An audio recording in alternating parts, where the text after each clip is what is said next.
है, क्या माना जाए कि सुभाषपा अध्यक्ष अपनी टीम के साथ, अपनी पार्टी के साथ भारत जोड़ो यात्रा में शामिल होंगे? कि माननीय सलमान खुर्शीद जी का फोन आया था अंदाजा की 5 दिन पहले। हमने उनसे कहा था कि 31 तारीख की शाम को हम लोग बैठेंगे, पार्टी के जो जिम्मेदार लोग हैं, और जो डिसीजन होगा हम आपको अवगत करा देंगे। जैसा कि आपने राहुल जी के विषय में बताया, बेशक राहुल जी राष्ट्रीय पार्टी की है और पूरे देश में उनका अपना संगठन है। ठीक है, यूपी में कमजोर हो सकता है, लेकिन राष्ट्रीय पार्टी है और देश में लंबे समय तक शासन की है।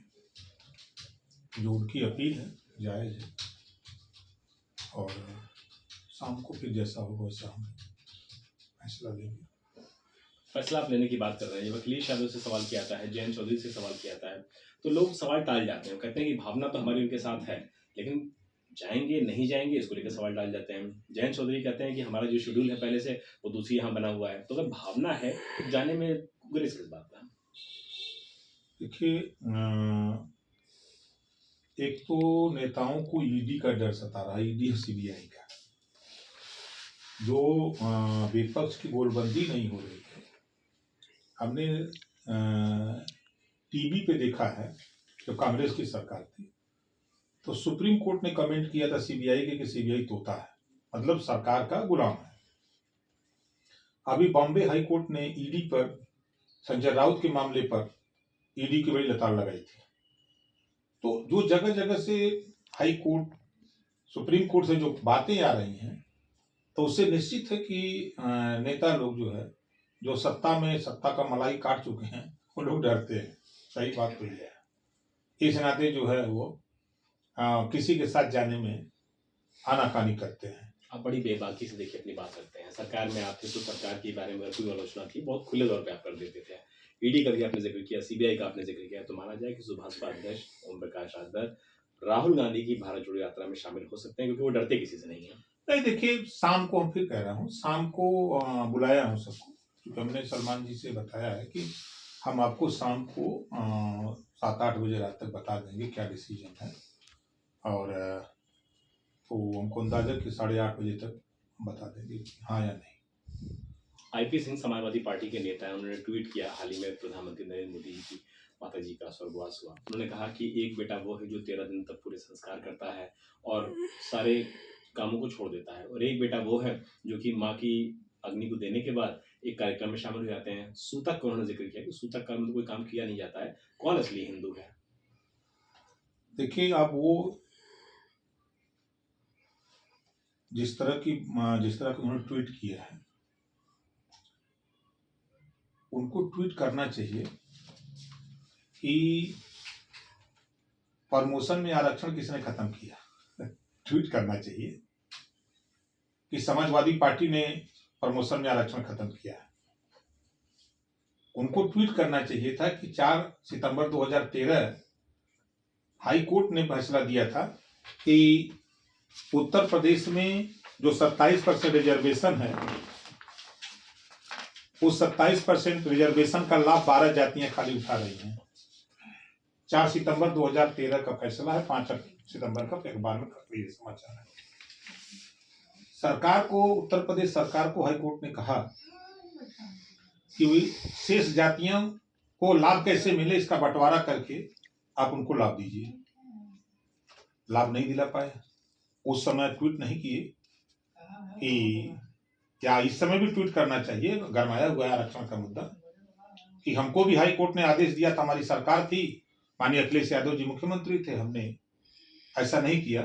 हम पिछड़ों के लिए नहीं लड़ते हैं, खाली वोट लेने के लिए बोलते हैं, ये बात कहना चाहिए। इस देश में महात्मा ज्योतिबा फूले और सावित्रीबाई फूले, देश में शिक्षा के सवाल पे सबको शिक्षा एक समान हो, लड़ाई उन्होंने लड़ा।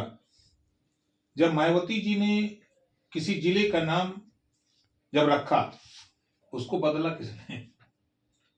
समाजवादी पार्टी की सरकार में माननीय अखिलेश यादव जी ने उसका नाम बदल दिया। ये ट्वीट करना चाहिए।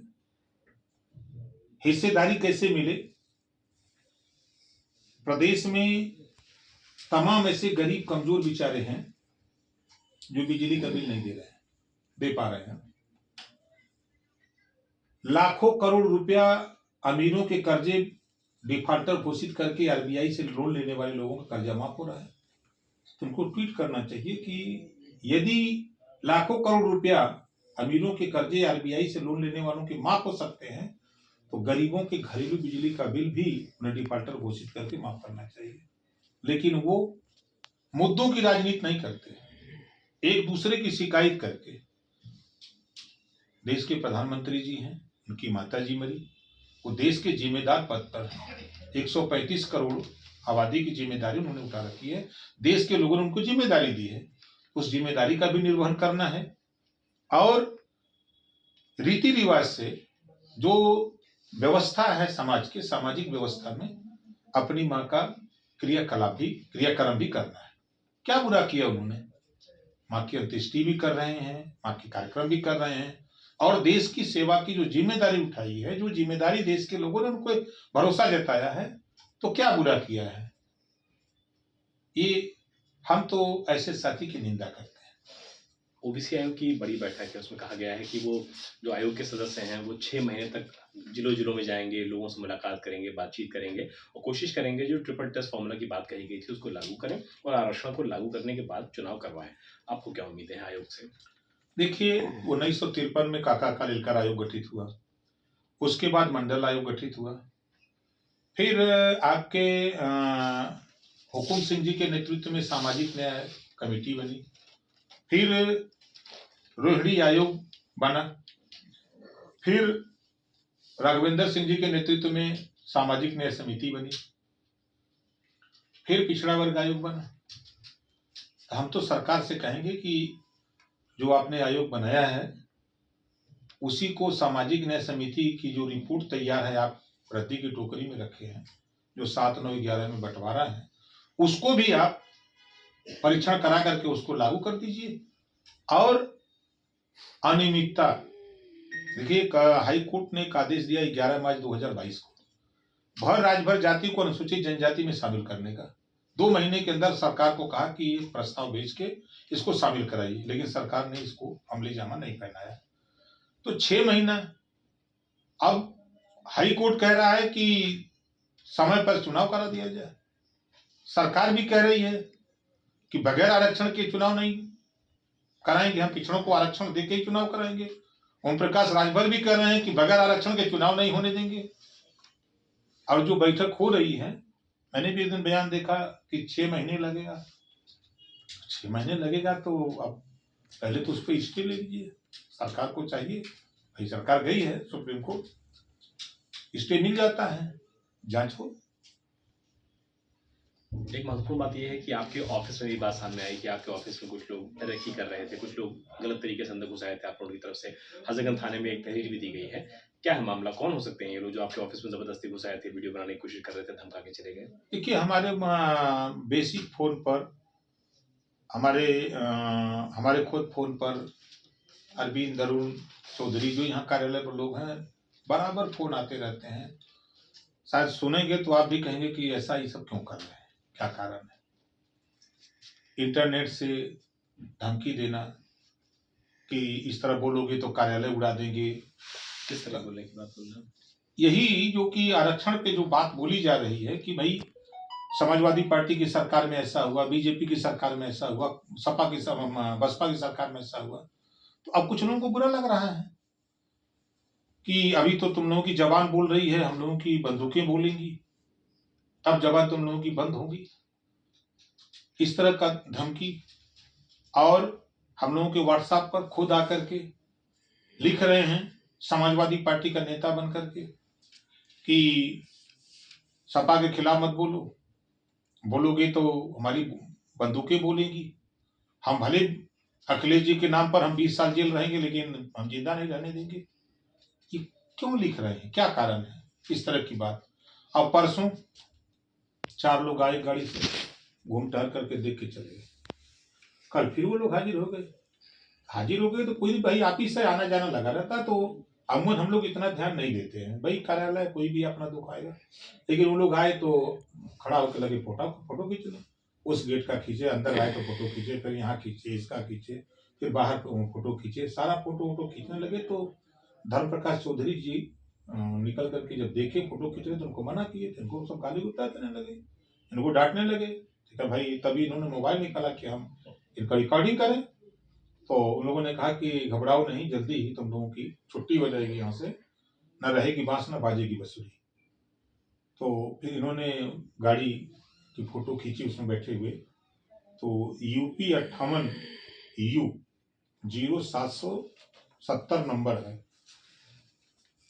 कल शाम को इंस्पेक्टर आए थे हजरतगंज, तहरीर दी गई थी, जांच किया। तो जांच में उन्होंने फोन किया तो जो मोबाइल नंबर आरसी बुक में है, तो वो कह रहा है कि साहब हमने तो कोई गाड़ियां नहीं खरीदी है। अब शुरू हो जाता है मामला, अब शंका शुरू हो जाती है। इंस्पेक्टर बाहर भी कई लोगों से बातचीत की, इंस्पेक्टर लोगों ने इस बात को कहा कि नहीं, उन लोगों की भाषा शैली और बोलचाल जो यहाँ था वो अच्छा नहीं था, और वो अपराधी प्रवृत्ति की तरह भाषा बोल रहे थे लोग। तो ये कहीं ना कहीं ये बात का दर्शाता है कि जो भारतीय समाज पार्टी के नेताओं की, भारतीय समाज पार्टी की बढ़ती हुई लोकप्रियता से घबराहट लोगों की दिख रही है। ये दिन दूना रात चौगुना पार्टी बढ़ी, इसको कैसे रोका जाए, तो इनको धमकाइयाँ, चमकाइयाँ, डरवाइयाँ, इसी तरह का षड्यंत्र चल रहा है। शक है आपको किसी के ऊपर? नहीं, हमारे तो किसके ऊपर शक किया जाए, जब तक अब वो जांच अपना इंस्पेक्टर कर रहे हैं, जांच में जो निकलेगा वो तो आ जाएगा। चलिए आखिरी सवाल आपसे ले लेता हूँ। ब्रजेश पाठक डिप्टी सीएम से उनसे फिर आज आपकी मुलाकात हुई, जब भी आप मुलाकात करते हैं तो सवाल उठने लगते हैं, मुलाकात हुई, बात हुई, तो जो बात हुई वो देखिए, हमारे यहाँ कल बीएन मौर्य जी ऊंचाहार ब्लॉक प्रमुख आए, उनका एक मामला था पीजीआई से, तो उसी मामले को लेकर के हमने कहा रात को हमको 11 बजे खाली हुए, तो रात को ले जाएंगे, सुबह चलेंगे। तो फिर उन्हीं को लेके गए, तो उन्हीं का मामला था। अब वहाँ गए तो वहाँ प्रेस के लोग थे, तो अब लोग थे तो हम तो भागने वाले हैं नहीं कि नहीं दूसरे गली से निकल के भागे, तो सामने कहने वाले हैं कि भाई वो भी समाज सेवी हैं, हम भी समाज सेवी हैं, रास्ते अलग अलग हैं, पार्टी उनकी अलग है, हमारी अलग है। ये भी चाहते हैं कि गरीब कमजोर वंचित लोगों का भला चाहते हैं, हम भी वही चाहते हैं। हमारी इनकी मुलाकात जो है समस्या को लेकर के स्वास्थ्य मंत्री हैं, तो अब जो कोई भी बात होगी तो स्वास्थ्य मंत्री से हम लोग मिलेंगे। हम लोग मायावती जी से तो नहीं जाएंगे, अखिलेश जी से नहीं कि भाई पीजीआई में ये मामला है इसको करा दीजिए। तो सरकार, अब हम अपने विधायक दल के नेता हैं पार्टी के, अब कोई समस्या लेके मुख्यमंत्री से नहीं मिलेंगे, डिप्टी सीएम से नहीं मिलेंगे, परिवहन मंत्री से नहीं मिलेंगे, किससे मिलने जाए? सवाल ये है। इसी को अपना लोग अपना राजनीति में सब अलग अलग सोचते रहते हैं। प्रकाश राजभर जी फिलहाल